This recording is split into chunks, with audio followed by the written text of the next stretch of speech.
1:38, comenzamos ya el tiempo de tertulia, el tiempo de opinión.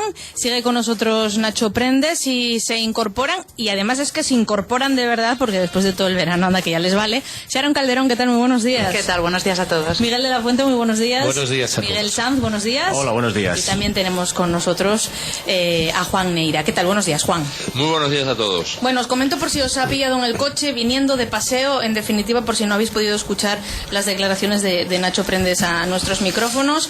Aparte de a las autonómicas, también se presentará a UPyD, a Oviedo, Gijón, Avilés, Siero, y están en estudio algunos otros municipios, pero en principio esos 4 fijos. ¿Qué os parece? Obligado, ¿no? Pero tenemos aquí a Nacho, es decir, da un poco de apuro, ¿no? Pero en realidad, obligado. Oviedo, Gijón, Avilés y Siero deben presentarse si aspiran a formar parte del juego político en Asturias. Yo diría que deberían de presentarse también en Langreo, que es muy importante. Y bueno, tiene ahí son casi 60.000 habitantes, es un concejo. Langreo son menos, son 48. 48, bueno. Estamos hablando también de municipios. Langreo bastante menos en este momento, Menos, vaya, hombre, no me hagáis de menos. Pero si tú eres de Langreo te vas a Gijón. No me hagáis de menos. Miguel, bueno, le echabas cálculos de la posguerra. Me quedé ahí seguramente. Creo y Mieres se quedaron ya hace unos años por debajo de los 50.000 habitantes. Bastante por debajo. Bastante, bueno. Pero bueno, quiero decir que bueno, en Asturias pues es un municipio también muy importante, ¿no? Pues el número de habitantes así lo indica, después de esos que os presentáis, y bueno, yo creo que ahí podíais tener posibilidad de también de conseguir votos. A ver, pero sí, aunque ya sabemos que es complicado esto. No. Vamos a ver, entiendo el razonamiento que haces y es perfectamente lógico lo que decís, ¿no? Pero a ver, nosotros no nos planteamos dónde nos presentamos en función de la sociología electoral, es decir, dónde supuestamente tenemos que ir a captar los votos, sino que lo que hemos hecho es un planteamiento a la inversa. Hemos dicho, allí donde tenemos organización, donde tenemos afiliados, donde tenemos un grupo de gente trabajando y de confianza, nos presentaremos. Ajá. Y eso es el criterio que hemos establecido, ¿no? No hemos marcado otro criterio, porque probablemente si los criterios fuesen puramente, ya digo, de sociología electoral, habría que ir a más municipios. Pero lo que no queremos en ningún caso es presentar una oferta a los ciudadanos que a nosotros no nos parezca fiable.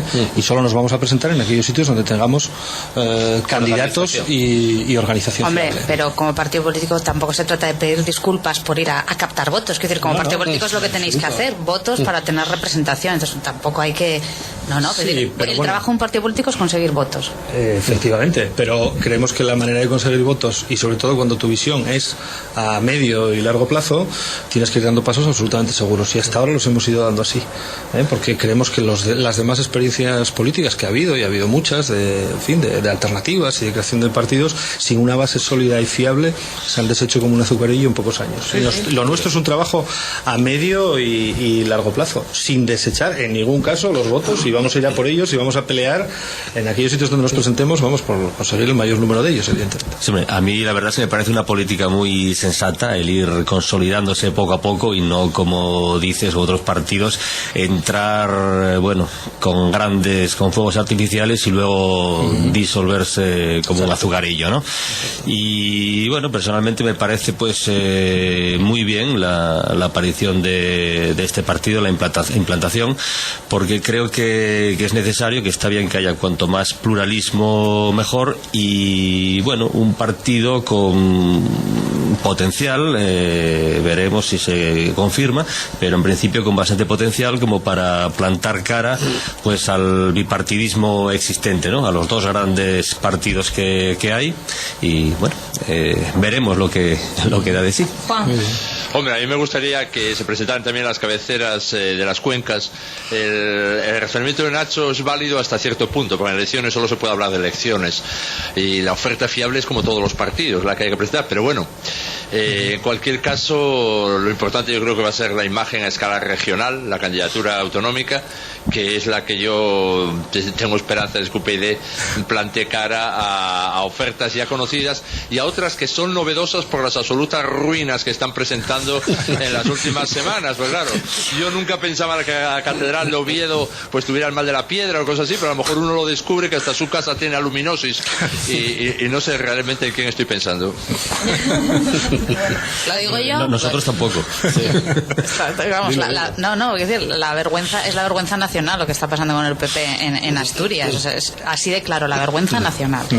Bueno, y sobre la campaña política, Nacho antes apuntaba varios aspectos que van a ser los pilares básicos de esas cartas, ¿no?, con las que se va a presentar ante el potencial electorado, y entre otras era devolver algo que sí que puedes poner en letras mayúsculas, pero es que es muy difícil, ¿no? Como cambiar la legislación electoral, devolver el poder al ciudadano, luego si acaso apostillas o a puntillas algo más, reformar esa cultura de lo público, en definitiva, darle un vuelco completamente a lo ya establecido en esta España nuestra desde hace, por lo pronto, 30 años, tranquilamente.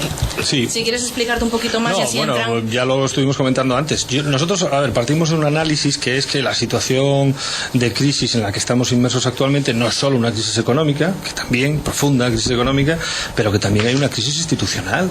Hay una crisis en la que está en cuestión el modelo de Estado que nació de la Constitución, tal como se fue desarrollando. Partimos de la idea de que hay una crisis tremenda de las administraciones públicas, unas administraciones públicas que han vivido en el derroche en los últimos años, que en muchos casos son administraciones ineficaces, que no son administraciones capaces de prestar servicios a los ciudadanos, y nosotros creemos que ahora mismo estamos en una situación donde las próximas elecciones efectivamente son unas elecciones locales y autonómicas, pero lo que está en cuestión es el conjunto del sistema, y si no adoptamos reformas y profundas reformas de todo el sistema de las administraciones públicas, seguramente que no podemos superar la crisis económica y estaremos abocados a seguir perviviendo en esta situación, ¿no? Entonces creemos que la puerta que abre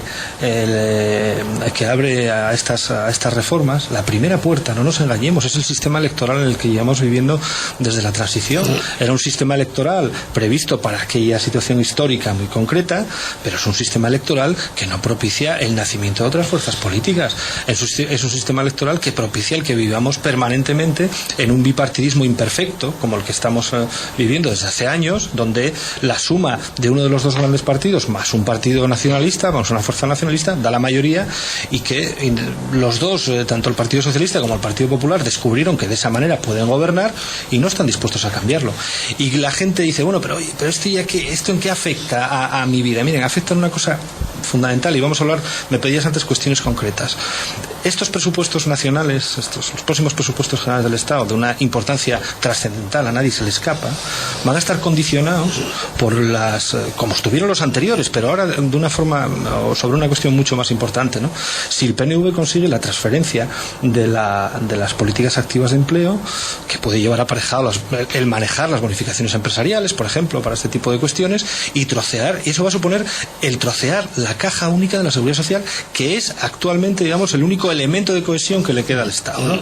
Y que nos va a afectar a los asturianos de forma importante, porque seguramente que si el reconocimiento de esas bonificaciones se deriva y se hace por las autoridades autonómicas del País Vasco, seguramente que les va a ir mejor a los empresarios vascos, en fin, y van a ser más competitivos que nosotros, que volveremos a perder competitividad en este troceamiento permanente del Estado, ¿no? Entonces, hay que cambiar el sistema, porque si no, el sistema en el que estamos viviendo, este encanallamiento político en el que vivimos, hace que unos presupuestos generales del Estado, que deberían de guiarse exclusivamente por el interés general de todo el Estado, del conjunto de las comunidades, del conjunto de los territorios, se van a definir exclusivamente en aquello que el PNV consiga arrancar, y probablemente consiga arrancar esa reivindicación histórica que el PSOE no estuvo dispuesto a entregar en anteriores negociaciones, pero desde hace muchos años, incluso renunciando a gobernar en el País Vasco por no conceder estas cuestiones, y que ahora, por la debilidad del presidente del gobierno y por la debilidad de nuestro sistema político y sistema electoral, probablemente sí lo consigan.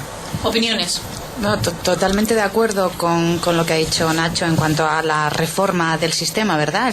La petición de la reforma del sistema electoral no es una petición nueva, es una petición antigua ya, ¿verdad?, que viene de lejos, pero también hay que pensar en la rectificación de otras normas fundamentales, ¿verdad?, como puede ser la Constitución, porque de aquellos barros estos lodos, esto hay que tenerlo bien claro. Y hay que pensar que cuando hablamos de reformar la Constitución no solo estamos hablando de si puede reinar una mujer o no, que eso son absolutamente cuestiones absolutamente menores. Estamos hablando del estado de las autonomías, por ejemplo, que hay que replanteárselo de cabo a rabo, hay que darle la vuelta, hay que pararse a pensar sobre eso. No, ¿Cómo, hola, cómo? Juan. A ver, es que me habían cortado aquí completamente. No, lo que nos faltaba ya, boicotearte. Hemos censurado, Nada. está bien. No me extraña. Y con respecto a la crisis, efectivamente, no solo hay una crisis económica, hay también una crisis ideológica.